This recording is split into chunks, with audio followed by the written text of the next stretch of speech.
Bonjour, dans ce nouveau diaporama, nous allons tenter de voir ensemble quel serait l'intérêt éventuellement d'une réduction du nombre de cigarettes. Alors, quand nous fumons, bien évidemment, nous inhalons de la fumée avec toutes les composantes, c'est-à-dire monoxyde de carbone, de nombreux goudrons, de la nicotine, des irritants, enfin plein de substances, des centaines.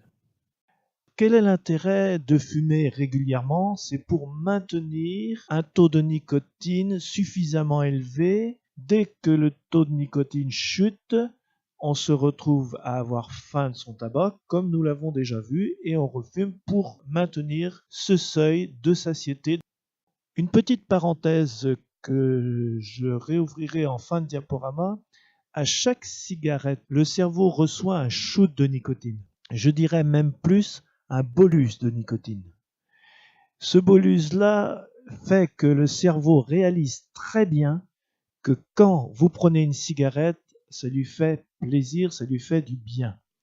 Et il réalise à ce point très bien qu'il voit que vous prenez cette cigarette toujours dans les mêmes circonstances. Par exemple, à chaque fois que vous sortez du travail avec des collègues.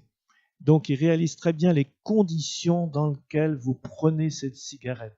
Et du coup, il saura qu'à ce moment-là, il peut la réclamer puisqu'il a très bien fait le lien entre la cigarette et le plaisir qu'il ressent. Malheureusement, la nicotine n'est pas seule parce que la nicotine ne pose pas de gros problèmes en dehors de soucis cardiovasculaires quand elle va trop vite. Elle est accompagnée, comme on le disait tout à l'heure, du monoxyde de carbone, de goudron, d'irritants, et ça, il faut bien le reconnaître, c'est pas très très bon pour la santé.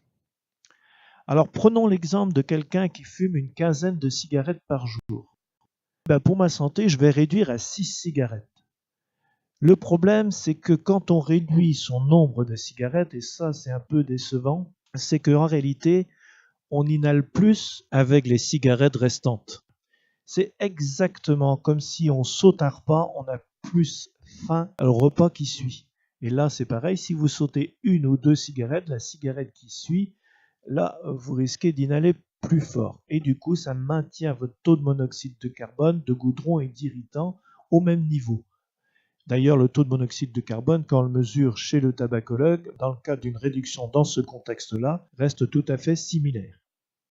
Par contre, et là c'est très intéressant, si on met un patch, qu'on arrive à réduire son nombre de cigarettes à 6, là par contre le taux de goudron, le taux de monoxyde de carbone, les irritants vont se réduire. Pourquoi? Parce que quand on fume, on ne fait qu'inhaler le complément de nicotine qu'apporte le patch et du coup on se maintient à satiété, on n'a pas plus faim de son tabac.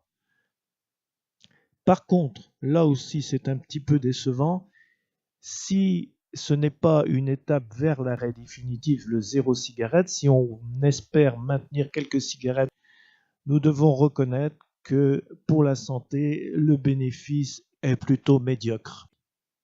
Je reviens sur la petite parenthèse que nous avions ouverte au début du diaporama. Avec le patch, il n'y a absolument aucun shoot de nicotine.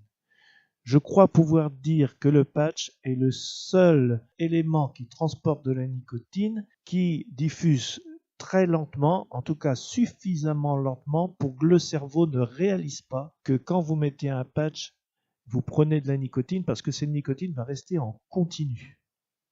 Donc, en conclusion, la réduction sans nicotine apportée par les patchs n'apporte pas grand-chose.